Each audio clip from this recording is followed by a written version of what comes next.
السلام عليكم الخوت، مرحبا بكم فيديو جديد. راكم عارفين فيما كيكون الجديد كيعجبني شي فيديو ولا شي حاجه كنبغي نشاركها معكم. بالنسبه للناس اللي ما عارفينش البروفيلات اللي كيتخدموا بالبناكي، نتوما تشوفوا واحد الشركه اوروبيه كيفاش كيخدموا بالطريقه كما تشوفوا الميزان الماء، ميزان ديال الليزر، طريقه احترافيه. ونفس الوقت تعرفوا البروفيل اللي كيصايبوا في البناكي بطريقه سهله، ما كاينش شي حاجه اللي هي صعيبه. وعجبني هاد لا فيديو، بغيت نشاركو معاكم من ناحيه الماتاريان، من ناحيه لابوز. كما كتشوفوا هذا هو البروفيل غيبان لك انت بحال ديال 60 على 40، تيب كاري ديال 60 على 40. هو راه البروفيل ديال البنكه، ديال البروفيلات ديال البناكي. غتشوفوا الطريقه كيفاش كيخدموا، الطريقه كيفاش بوزيو الفيترينا كامله كومبلي بالجوج ديالها بكلشي لها. خوت هذا الفيديو هذا يستحق المشاهده، تبعوه حتى الاخر باش تستافدوا. قسما بالله لما تستافدوا، حيت صنايعي هكا خصو يكون عنده ماتاريان، يكون عنده دوزان. كل ما كان عنده ماتاريان ودوزان كل ما كيسهل عليك المأمورية بزاف. كما كتشوفوا هذا خدا بالبروفيل خدا فين غادي يجي الفيترينا دايره صافي. هذاك الميزان ديال الليزر يعطيه العبال لاصق، ما يبقاش يحمق راسو بحالنا حنا ديال الميزان ديال هادي. تبارك الله اللهم بارك. الخوت الانسان اللي في الاستطاعه ديالو يشري الماتاريان. كل ما شريتي الماتاريان كل ما كتسهل على راسك المأمورية، دغيا كتسربي وكيجي الفينيسيو.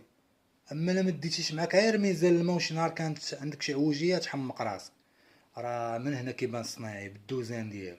شوف تبارك الله نتوما الخوت، بلا ما نطول عليكم بزاف، هذاك الشيء راه ساهل.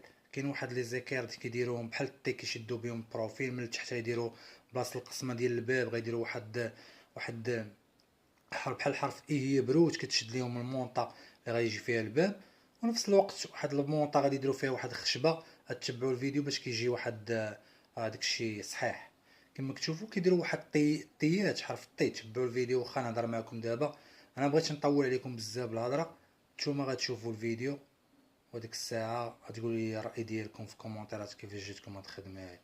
شي الماتريال بالزوين اي حاجه عندهم الدوزان ديالها. ها هو طراسه بلاصه البروفيل غيضربوا بالماكينه. ها هو ناضي اللهم بارك. هادي عندهم هما خشب، بانت ليا خشب، خشب هادي كما كتشوفوا الخوت. طريقه سهله، يجي داكشي عبار اللهم بارك.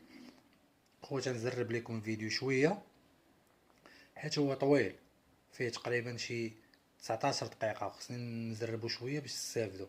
ها واحد شويه نزربو. وهادشي اللي كاين الخوت. الى عجبكم هاد لا فيديو هذا دائما متنساوش الاشتراك واعجاب. راكم عارفين كندير ما في جهدي باش نبين لكم شي فكره اللي ما عرفاش بزاف ديال الناس.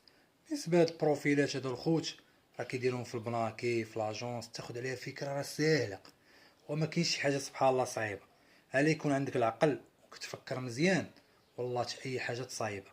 اول مره تشوفها كيفاش كيديروا طبق هذاك الشيء. دابا في اي بلاصه يسهل عليك الله في شي بلاصه، راه غدير ستاج نهار واحد صافي تقول ما حيدو من الطريق. كلشي قاد بي انا. ها نتوما كما كتشوفوا الخوت يركبوا الباره اللونانيه، الباره الاولى هي اللي غيركبوه في البلافو. من بعد يبقاو يشكلوا، يديروا واحد لي زيكير ديال البلاستيك هما اللي كيشدوا الجاج. داكشي ناضي اللهم بارك اخوت. هذا تبعوا الفيديو حتى الاخر وغتستافدوا. السلام عليكم اخوت، خليكم مع لا فيديو.